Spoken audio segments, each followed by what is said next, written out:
Central library దానికోసం అధ్యక్ష సుమారుగా 150 కోట్ల రూపాయలు ఖర్చు అవుతుందని మేము అంచనా వేసాం. ఎందుకంటే మీరు కోరినట్టు వరల్డ్ క్లాస్ లైబ్రరీ కట్టాలి. అంటే కేవలం మన రాష్ట్రంలో కాదు, మన దేశంలో ఎక్కడ లేని విధంగా ఒక వరల్డ్ క్లాస్ లైబ్రరీ ఉండాలి. కేవలం ఇన్ఫ్రాస్ట్రక్చరే కాదు, మనకు కావాల్సిన మ్యాన్యుస్క్రిప్ట్స్ ఇవన్నీ కూడా మనకు చాలా ఉన్నాయి అధ్యక్ష. ఇవన్నీ కాపాడాల్సిన బాధ్యత మనందరిపైన ఉంది కనుక చేయాలని నిర్ణయం తీసుకున్నాం. ఈరోజు గౌరవ ఇండస్ట్రీస్ మినిస్టర్ గారు హౌస్లో లేరు, ఆయన కౌన్సిల్లో ఉన్నారు.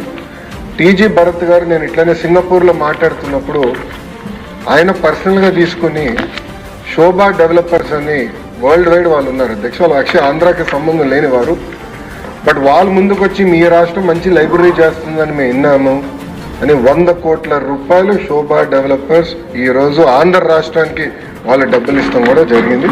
ఇది వచ్చే 4 సంవత్సరాలు మేము ఖర్చు పెడతాం. మిగతా డబ్బులు రాష్ట్ర ప్రభుత్వము దాతలు జోడించి ఒక వరల్డ్ క్లాస్ లైబ్రరీ ఏర్పాటు చేస్తామని ఈ సభాముఖంగా నేను మీకు హామీ ఇస్తున్నాను. ఈ రోజు నుంచి కరెక్ట్గా 24 నెలలు టార్గెట్ పెట్టుకుని గౌరవ స్పీకర్ గారి సమక్షంలో ఓపెనింగ్ కూడా చేద్దామని గౌరవ సభ్యులకి నేను తెలియజేస్తున్నాను.